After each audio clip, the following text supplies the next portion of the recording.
Industrias Galarza artean kokatzen den enpresa bada Arratiako baiara barruan, eta bai Bizkai eta bai Euskal Herriko beste enpresa asko moduan, gu konturo barazena da, komunikazioa hasieratik asko erderara jotzen zala, ez?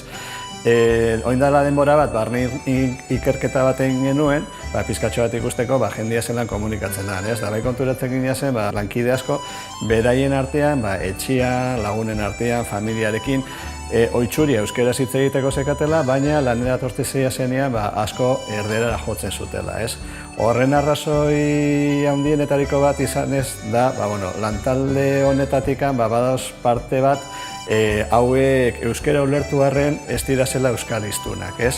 Orduan, lankidiei errezago itxe jaken erderaz hitz egitea euskaraz itxia baino, ez?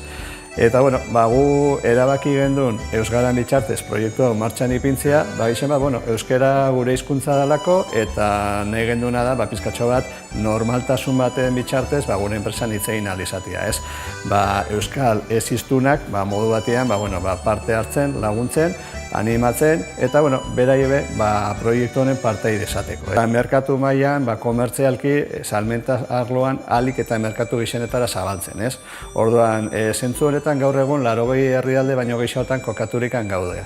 Honez zertara eramaten digu, alemanez, ingelesez, frantzesez, erderaz edo euskeraz hitz egiten dutela, ez? Euskal Herrixan pizka kokatuta, gure hornitzaile handienak eta gure bezero handienak bertan dituguz, ez?